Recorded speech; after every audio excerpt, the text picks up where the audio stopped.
Welcome back to Tea Break.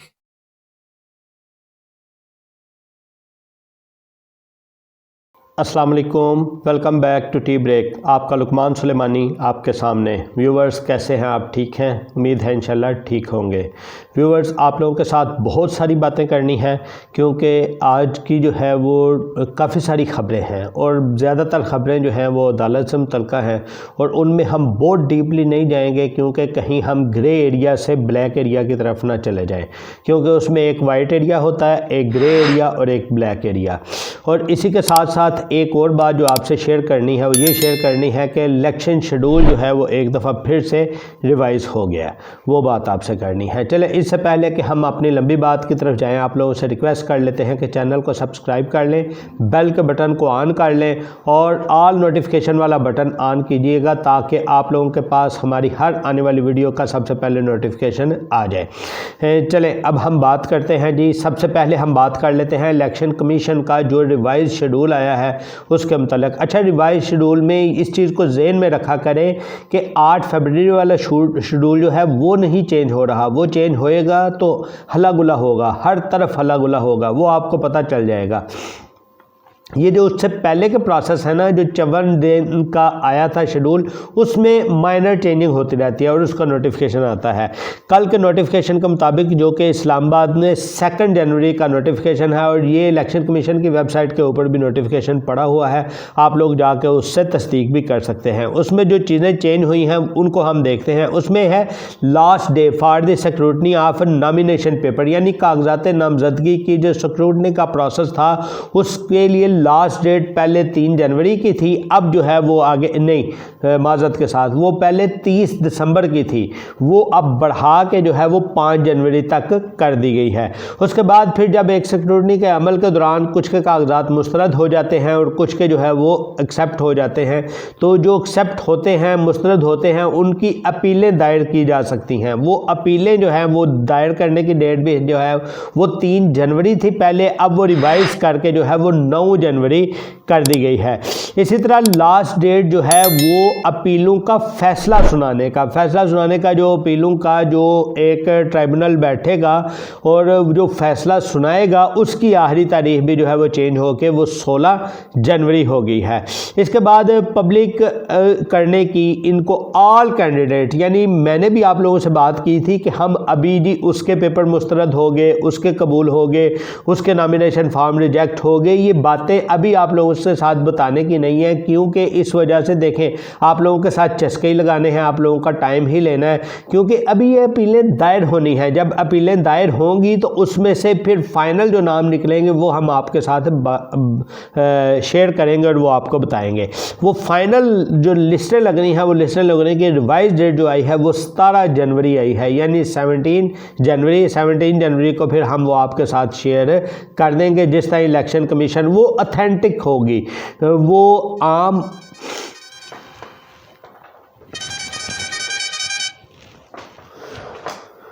वो किसी हमारे ज़राए से नहीं आई होगी, वो ऑथेंटिक रिपोर्ट होगी और वो ऑथेंटिक रिपोर्ट जो है वो इलेक्शन कमीशन ही जो शेयर करेगा वो हम आप लोग के साथ शेयर कर देंगे और वो 17 जनवरी की रिवाइज डेट आई है। इसी तरह लास्ट डेट, अच्छा उसके बाद फिर होता ये है कि कैंडिडेट की जब रिवाइज लिस्ट आ जाती है ना, उसमें भी एक ऑप्शन मौजूद होती है जिसकी वजह से उसको चेंज किया जा सकता है। वो ऑप्शन ये होती है कि कैंडिडेट खुद से कोशिश करके खुद से अपनी मर्ज़ी से केस वापस ले ले, माजरत केस वापस का मतलब है अपनी मर्ज़ी से विड्रॉल कर ले, यानी कि उम्मीदवार ना रहे और अपनी मर्ज़ी से इलेक्शन को, पुराने ज़माने में एक टर्म यूज़ की जाती थी वो फलाना दे हक की बह गया, ठीक है। तो ये जो बैठना होता है ना उसके हक में, इसका मतलब है अपने कागजात नामजदगी उसने वापस ले लिए और उसकी आखिरी तारीख 18 जनवरी है। उसके बाद फिर है जी अलॉटमेंट ऑफ इलेक्शन सिंबल भी जब अलॉट होंगे उसके बाद फिर प्रिंटिंग प्रोसेस शुरू हो जाता है, उसके लिए टाइम जो है वो चाहिए होता है। और यानी इलेक्शन सिंबल इंतखाबी निशान जो हैं वो 19 जनवरी, वो लास्ट डेट जो है वो 19 तारीख है, वो भी जब आएंगे तो आप लोगों को बता देंगे कि किस किस बंदे को कौन कौन सा मिला, किस किस जमात को कौन कौन सा मिला।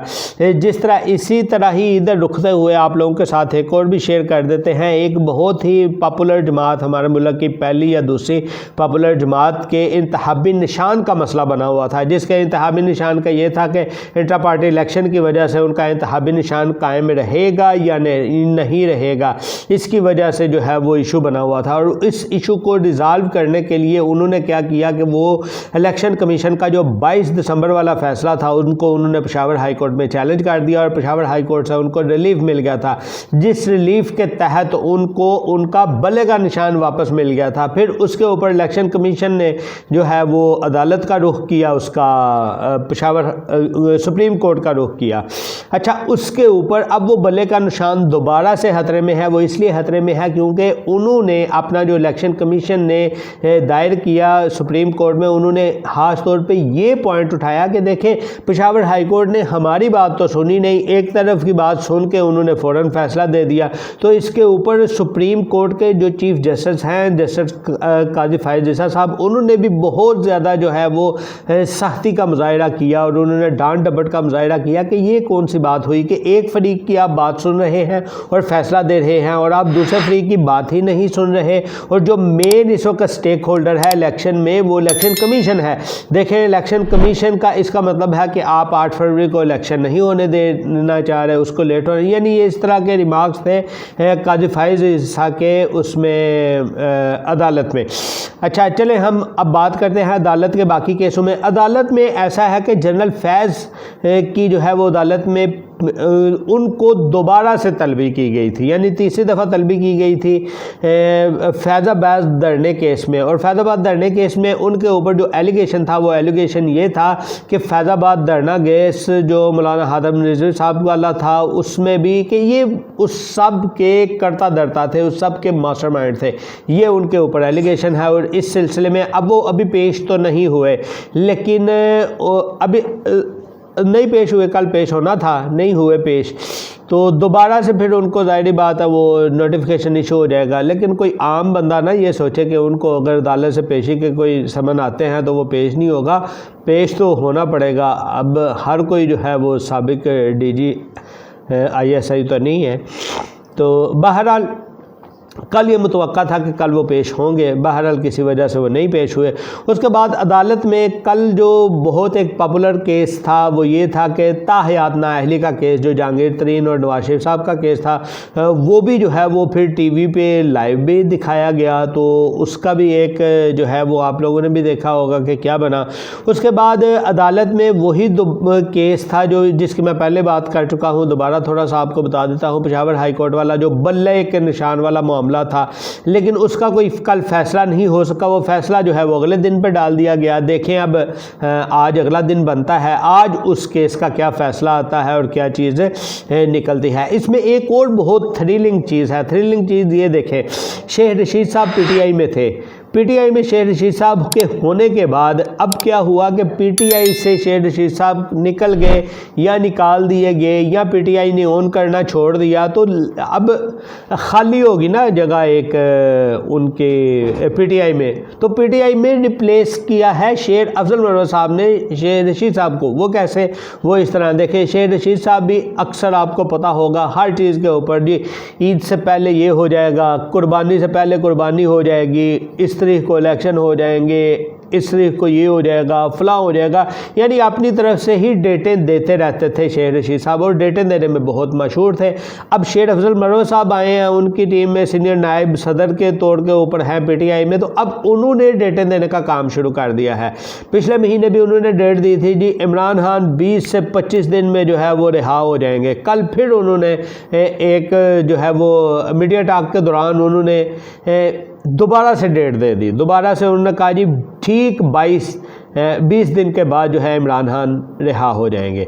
अच्छा, उधर ही खड़े खड़े एक ने सवाल भी कर लिया, उन्होंने ये कहा कि देखें आप बात कर रहे हैं कि 20 दिन के बाद रिहा हो जाएंगे, तो 20 दिन के बाद रिहाई का मतलब है कि आज जो है वो 2 जनवरी है, तो इसका मतलब है कि 22 जनवरी को, यानी 20 दिन बाद 22 जनवरी को इमरान खान साहब जो है वो बाहर हो जाएंगे। अच्छा, इधर अब उन्होंने अपनी सेफ साइड ली, क्योंकि ज़ाहिर बात है, हमें तो नहीं मैं कह रहा कि शेख रशीद साहब की जो है वो रिप्लेसमेंट आ गई, उन्होंने अपनी सेफ साइड ली। उन्होंने अपनी सेफ साइड क्या ली? कहते हैं जी किसी और मुकदमा में ना इनको दर लिया गया, तो इसमें यार ये फिर कैसी तारीख हुई? तो ये तो सबको पता है कि ये ट्रेंड चल रहा है कि एक मुकदमे में रिहाई होती है, दूसरा यानी तकरीबन 200 के करीब 180 के करीब जो है मुकदमात हैं या 100 भी मुकदमात हैं जो कि रजिस्टर्ड है इमरान खान साहब के खिलाफ। अब होता क्या है, वो सारों में इकट्ठी तो नहीं गिरफ्तारी डाली हुई ना, वो ये क्या करते हैं, एक से रिहाई मिलती है फ़ौरन से पहले दूसरे में गिरफ्तारी डाल दी जाती है, उससे रिहाई मिलती है फ़ौरन से पहले तीसरे। और ये सिर्फ इमरान खान साहब के साथ नहीं हो रहा, बाकी भी इसी तरह ही हो रहा है जैसे परवेज़ लाई के साथ हो रहा है। बल्कि एक सीनियर तजिया निगार से किसी ने सवाल किया ये कि देखें परवेज़ लाई साहब जो हैं वो इस वक्त किस चक्कर में अंदर हैं, क्या उनके लिए मुश्किलात हैं या वो कोई डील नहीं हो रही या क्या चक्कर है। तो उनका तजिया निगार का कहना था कि डील की बात नहीं है, बस वो फंस गए हैं, उनका इस तरह का खेलने का प्ले करने का सारी ज़िंदगी से कुछ ऐसी चीज़ रही नहीं है, यानी वो कभी भी इस्टेब्लिशमेंट के खिलाफ नहीं रही। ये अजीब सी उन्होंने एक दफ़ा चीज़ ली हुई थी, बहरहाल उसमें फंसे हुए हैं, ये एक अलग टॉपिक है, ये वो कल वाली खबरों में नहीं है। उसके बाद जी हाँ, इधर फिर एक और ने सवाल किया कि देखें अलीमा खान साहिबा जो हैं वो तो नहीं कह रही कि इमरान खान किसी सूरत रिहा हो रहे हैं, वो कह रही है कि अभी तो अंदर ही लगते हैं, हमें तो नहीं लगता। और उसी तजिया का कि मैं बात करता हूँ, वो कह रहे हैं कि मुझे नहीं नज़र आ रहे कि 2024 में भी बाहर आए, यानी 365 दिन उन्होंने बता दिए। और ये शेर अफजल मरवत साहब 20 दिन की बात कर रहे हैं। बहरहाल हुआ ऐसा कि शेर अफजल मरवत साहब ने इसका जवाब ऐसे दिया कि जी अलीमा खान साहिबा का अपना ज़हन है, अब हम क्या कह सकते हैं, यानी बहन को पता नहीं है और ये जो है वो शेर रशीद बनने की कोशिश कर रहे हैं।